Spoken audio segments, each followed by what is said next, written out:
Hello viewers, দেশ ও প্রবাস থেকে কালো জাদু তন্ত্রমন্ত্র এসকে চ্যানেলটি এই মুহূর্তে যারা দেখছেন সকলকে জানাই আন্তরিক প্রীতি ও শুভেচ্ছা। দেশ ও দেশের বাহির থেকে কালো জাদু তন্ত্রমন্ত্র এসকে চ্যানেলটি এই মুহূর্তে যারা দেখছেন ভিডিওর শুরুতেই জাতিগতভাবে প্রত্যেকটা মমিন মুসলমান ভাই বোনদেরকে জানাই সালাম, আসসালামু আলাইকুম। হিন্দু দাদা দিদির প্রতি আদাব বা নমস্কার। অন্যান্য সকল ধর্মের প্রতি আন্তরিক ভালোবাসা জানিয়ে নিয়ে আসলাম মাত্র 6 ঘন্টায় বশীকরণ নারী বাহির করে আনা একটি কুফুরি প্রসিদ্ধ মন্ত্র। এই মন্ত্রটা অত্যন্ত পাওয়ারফুল এবং কার্যকারী। যারা বিয়ে করার জন্য মেয়েকে ঘর থেকে বাহির করতে আনতে চান তাদের জন্য এই মন্ত্রটা, অন্য কারো জন্য কিন্তু এটা নয়। তো অন্য যারা আছেন তাদের জন্য এই মন্ত্রটা একেবারে নিষেধ। তারা এই মন্ত্র দিয়ে কাজ করতে পারবেন না বা করবেন না। তো এই মন্ত্রটা কাজের ক্ষেত্রে 2জন ব্যক্তিকে প্রয়োজন। একা একা এই মন্ত্র আবার কাজ করা অসম্ভব। 2জন ব্যক্তি কেন লাগবে? আপনার বিশ্বস্ত একজন ব্যক্তিকে দরকার, যে ব্যক্তিটার এই মন্ত্রটা মুখস্থ থাকবে। আর যাকে দিয়ে কাজ করাবেন, যার উপরে কাজ করাবেন, সে ব্যক্তিটা আলাদা হতে হবে। তো মূলত এটা হচ্ছে গুণিনদের জন্য, অর্থাৎ যারা তান্ত্রিক, কবিরাজ, যারা কাজ করছেন তাদের জন্য মন্ত্রটা বেশি কার্যকারী। তো যাই হোক, এই মন্ত্রটা আপনারা কিভাবে ব্যবহার করবেন এবং কিভাবে এই মন্ত্রটার কার্যসিদ্ধি লাভ করতে পারবেন এ বিষয়ে আমি আলোচনা করব। তো অল্প স্বল্প কথার ভিতরে আপনাদেরকে বোঝানোর চেষ্টা করব। যদিও মন্ত্রটা একটু ব্যতিক্রমী, এই মন্ত্রর হাকিকত সম্পর্কে যদি আপনাদের কাছে আমি বলতে যাই তাহলে সময়টা দীর্ঘ হয়ে যাবে। তবে অল্প কথায় এই মন্ত্রটা আসলে বোঝানো আমি মনে করি না যে সম্ভব। আমি মনে করি যে এই মন্ত্রটা দীর্ঘ সময় নিয়ে আপনাদেরকে বোঝাতে পারলে ভালো হতো। কিন্তু অনেকেই আছেন যারা মূলত পক্ষে শর্ট ভিডিও পছন্দ করেন। মানে 2-1 কথায় আমি বলে দিলাম যে এটা একটা বশীকরণ মন্ত্র, আর এই মন্ত্রটা এভাবে কাজ করবেন, তো আপনার কাজ হয়ে গেল। আসলে মূলত কিন্তু এরকম না, এরকমভাবে কাজ করাও যায় না। এখন এর পরেও যারা কাজ করবেন বা কাজের সিদ্ধান্ত নিয়েছেন তাদের উদ্দেশ্যে কিছু কথা বলি। যদি এই মন্ত্র আপনার বাস্তব জীবনে আপনি ব্যবহার করতে চান তাহলে 2জন ব্যক্তি আপনাকে সংগ্রহ করতে হবে, অর্থাৎ আপনি ব্যথিত আর একজন ব্যক্তি থাকতে হবে। মূলত যে ব্যক্তিটা থাকবে সেই ব্যক্তিকেই মন্ত্র পড়াতে হবে, আর আপনি এখানে চুপচাপ বসে থাকবেন। এই মন্ত্র দিয়ে 6 ঘন্টার ভিতরে মানুষকে ঘর থেকে বের করে আনা সম্ভব। 6 ঘন্টায় কোনো ব্যাপার না, এটা করা সম্ভব। তো আমি এর আগে একটা কালীচালান মন্ত্র দিয়েছিলাম।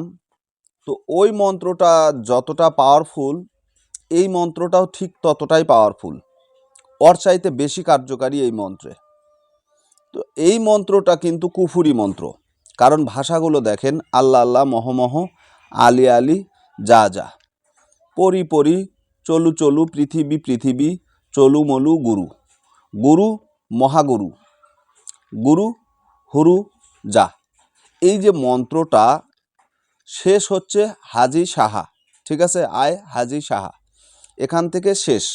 তো যাই হোক, এখানে মন্ত্রটার ভিতরে অনেকগুলো কিছুগুলো কুফুর রয়েছে, যেখানে কুফুর রয়েছে যেহেতু সেই জন্য আমি মন্ত্রটা মুখে উচ্চারণ করলাম না। তো এখানে নাম কোথায় দিবেন? ঠিক আছে, এখানে নাম কোথায় দিবেন? এই যে চল চল, ফলনি রে, মারি তারে, মহ, ঠিক আছে, এটা হচ্ছে ওই জায়গাটাতে যেখানে দেখলেন ফলনি ফল না, ওখানে নাম বলবেন। যাকে বশীকরণ করবেন তার নাম প্রথমে বলবেন। প্রথমে সে যদি মেয়ে হয় তাহলে সেই মেয়ের মায়ের নাম বলবেন, অমুকের কন্যা অমুক। তারপরে যার কাছে বশীকরণ করানো হচ্ছে তার নাম বলবেন। এটা হচ্ছে নিয়ম। দেখেন, বাদীকে উলঙ্গ করে বসায় প্রথমে মন্ত্রটি 3বার পড়ে 3টি বাদীর পিঠে ফুঁক দিতে হবে। অর্থাৎ যে ব্যক্তি বশীকরণ করতে চায় সেই ব্যক্তিকে উলঙ্গ করে বসিয়ে রাখতে হবে, লেটা জানু করে, বাবু জানু করে বসিয়ে রাখতে হবে। পশ্চিম দিক মুখ করে বসে রাখতে পারেন অথবা দক্ষিণ দিকে মুখ করে বসে রাখতে পারেন। এই 2টা নিয়ম আছে, 2টা নিয়মে আপনারা করতে পারেন।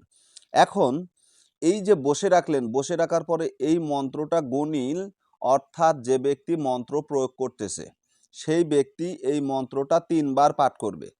মন্ত্রটা 3 বার পরে যার উপরে বশীকরণ করা হচ্ছে আর যে বশীকরণ করছে, তো এই দুইজন ব্যক্তি হয়তো যাকে আপনি বশীকরণ করে আনতে চাচ্ছেন সে তো অন্য কোথাও আছে, কিন্তু আপনি একজন ব্যক্তি যে বশীকরণটা করতে চাচ্ছেন, তাহলে আপনি উলঙ্গ হয়ে লেটাজানু হয়ে বসতে হবে, বাবুজানু হয়ে বসতে হবে।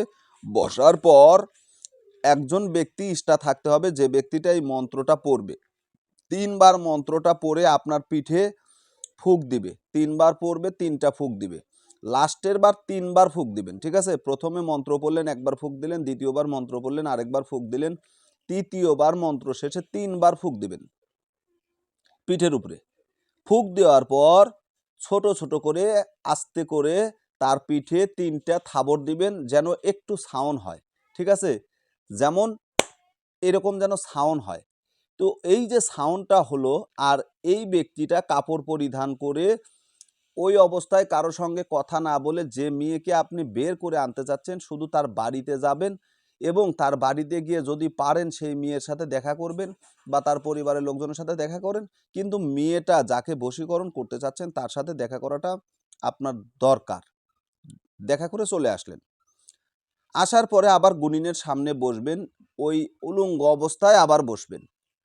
তো বসার পরে গুনিন অর্থাৎ যে ব্যক্তি মন্ত্র পড়ল তার সামনে বসবেন, সে ব্যক্তি আবার 3 বার মন্ত্র পড়ে আপনার পিঠে 3 বার ফুঁক দিবে। তৃতীয়বার আবার কি করবে, 3টা ফুঁক দিবে। প্রথমে মন্ত্র পড়লে একটা ফুঁক দিল, দ্বিতীয়বার মন্ত্র পড়লে আরেকটা ফুঁক দিল, তৃতীয়বার মন্ত্র পড়ে 3টা ফুঁক দিবে, 3টা ছোট ছোট করে থাবড় দিবে, ঠিক আছে? থাবড়ের সময় অবশ্যই সাউন্ড হতে হবে, এরকম সাউন্ড হতে হবে, ঠিক আছে? এখন এরপরে আবার 3 বার মন্ত্র পড়ে আপনার ওই ব্যক্তি যে বশীকরণ করতে চাচ্ছে তার মাথায় এবার ফুঁক দিবেন। এবার কিন্তু আর পিঠে না, মাথায় ফুঁক দিবেন। ফুঁক দেওয়ার পর আপনি চুপচাপ বসে থাকেন বা আপনি যে কোনো কাজে যান বা আপনার যে কোনো কর্মস্থলে যান, চুপচাপ আপনি ঘোরাফেরা করেন, দেখেন তামাশা, দেখবেন তখন তামাশা। এই যে বললাম যে 6 ঘন্টা লাগে না, আপনার মন্ত্র শেষ হতে দেরি হবে। ওই মেয়েকে শিকল দিয়ে বেঁধে রাখতে পারবে না, সেই মেয়ে আপনার কাছে চলে আসবে, 100% চলে আসবে। দুনিয়ার কোনো বাধা বিঘ্ন সে কিচ্ছু মানবে না, আপনার কাছে স্বেচ্ছায় চলে আসবে। তো আসলে আপনি কি করবেন, অবশ্যই মেয়েটাকে বিবাহ করতে হবে। বিবাহ ছাড়া অনৈতিক কোনো কাজকর্মে লিপ্ত হবেন না, এটা কিন্তু গুনাহের কাজ। তবে এটা কুফরি কাজ, এটা মুসলমানদের জন্য না করা অত্যন্ত ভালো। অন্য ধর্মের অনেকেই মন্ত্র চেয়েছিলেন, কুফরি মন্ত্র, পাওয়ারফুল মন্ত্র, তাদের উদ্দেশ্য মন্ত্রটা দিলাম। আর কিছু গুণিনের জন্য, তান্ত্রিকের জন্য, কিছু কবিরাজদের জন্য এই মন্ত্রটা দিলাম। যারা পাওয়ারফুল মন্ত্র খুঁজতেছেন তাদের জন্য এই মন্ত্রটা দিলাম। চ্যালেঞ্জ করে কাজ করবেন, আপনার চ্যালেঞ্জের মোকাবেলা কেউ করতে পারবে না, 100% কাজ হবে, 100% গ্যারান্টি দিয়ে বললাম। ভালো থাকুন, সুস্থ থাকুন। কোনো বিষয়ে যদি বুঝতে সমস্যা হয় ভিডিওটা বারবার দেখুন। আর একটা কথা মনে রাখবেন, আবল তাবল আমাকে ফোন দিয়ে কেউ বিরক্ত করবেন না ভাই। যারা কাজ করতে চান বা কাজ করাতে চান, যদি মন চায় পুরোপুরি সিদ্ধান্ত নিয়ে আমাকে ফোন দিবেন, অযথা ফোন দিয়ে বিরক্ত করবেন না। আমি একজন মানুষ ভাই, আপনি আমার জায়গায় 1 মিনিট দাঁড়ান, তাহলে বুঝতে পারবেন আমি একজন মানুষ। এই যে অসুস্থতার ভিতরে রয়েছি তারপরে আপনাদের সেবায় ভিডিও দিলাম। আবার আপনারা ফোন দেন, আমি কিন্তু ফোন রিসিভ করি, ফ্রি থাকলে আমি ফোন রিসিভ করি, কথা বলি, 2টা কথা বলেও সান্ত্বনা দেওয়ার চেষ্টা করি। তো যারা অকারণে ফোন দেন তাদের হাতে পায়ে ধরি, আপনারা অযথা ফোন দিয়ে আমাকে বিরক্ত করবেন না। একজন মমিন কখনো আরেকজন মমিনকে বিরক্ত করে না বা আঘাত দেয় না। তো ভালো থাকুন, সুস্থ থাকুন, আল্লাহ হাফেজ।